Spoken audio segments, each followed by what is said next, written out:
John Doonan, president of IMSA. You're here not because you are a lover of NASCAR, not because you're a lover of IndyCar, but because you, Roger Penske, Bud Denker, Doug Bowles, all kinds of good folks announced today that IMSA will be here September 15th through 17th in 2023 for a full WeatherTech Championship weekend, Michelin Pilot Challenge, all kinds of good stuff. They don't want to see me, they want to see you, so I'm going to step off and ask you a bunch of questions. That sound okay? Sounds awesome. John, I don't know if we have any crazy news we can break for the future quite yet. I'll get to that in a second, but this is going to be a standard length race, and the thing that I love about it at least is we're not talking about IMSA being a part of someone else's party. IMSA is the feature. Tell me about that, because I know that's what you've wanted all along. You finally got it. We did, and to be on the slate of great events that happen here at the Indianapolis Motor Speedway is a big day for IMSA, a big day for our partners, and for me, big day for endurance sports car racing fans.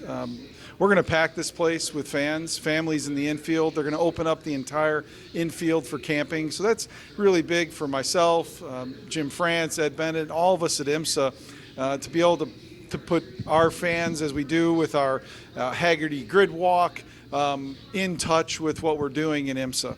For the partners, they've been calling to activate in this market.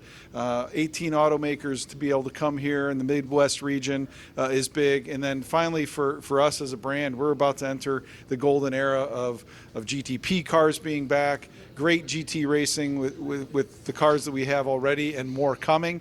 And a 4-hour pilot challenge race into the darkness is going to be really unique for the fans. I know this maybe isn't the sexy part of the announcement, but it is the part that intrigued me the most maybe, and that is the manufacturer side, right? There are amazing hospitality suites here. There's a giant space in the infield in terms of setting up a vendor row like you see at Daytona, for example, the Rolex 24. Tons of manufacturers pack it with big displays and car displays. Tell me about what you're hearing from the manufacturers in the series now, some that might be coming in the future. They all really wanted to be here. Absolutely, and I think if anyone that's been to the Rolex 24, the 12 Hours of Sebring, Petit Le Mans at Michelin Raceway Road Atlanta, they know there's a midway, and this is going to be a midway full of current automotive product, maybe future technologies, to be able to tell the story between the street and the racetrack, which is something that I think is integral to our overall brand and theme. But you look at Lexus, they want to come here big time. You look at Porsche, you look at BMW, who's obviously got a facility here going in as well. So Chevrolet's done an amazing amount for the Speedway over the years. So it is going to be the heartbeat of the auto industry here in September of 23.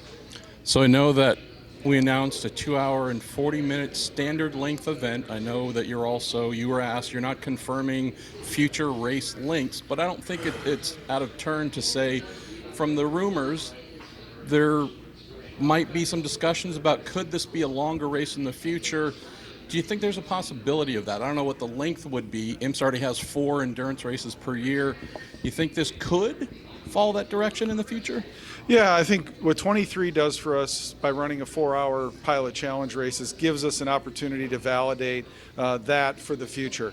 The plan is to run a longer than normal WeatherTech SportsCar Championship race in future years. More to come on that, but I think 23 gives us a chance to look at the lighting, to give fans a taste of sports cars going from daylight into darkness, and the plan is definitely to have a longer distance WeatherTech championship race in the future years. Last quick thing here about this announcement. So Doug Bowles talking about this is going to try and replicate the tradition of camping and bring everybody and let's turn this into a party in the infield and such. That isn't something we've seen here in terms of a sports car race really coming and playing before. Tell me about the talks with Doug, with Roger, whomever else, about how do we not just hold a race, but how do we really bring the spirit of sports car racing to this event?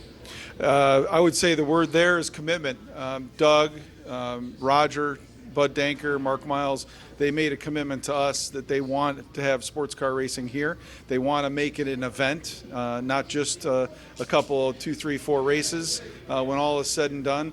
So we're excited about their commitment to really market this event and put it on the map as a pinnacle part of our championship season, and a really nice preview to the final race of the season, Motul Petit Le Mans. So you're looking at an event in September, just a handful of weeks right before we wrap the season. So championship battles will be at play. We are really excited about what this event can offer, both here on site, but also for 23, we've got an NBC network window on that Sunday. So we're going to put this event on the map nationally.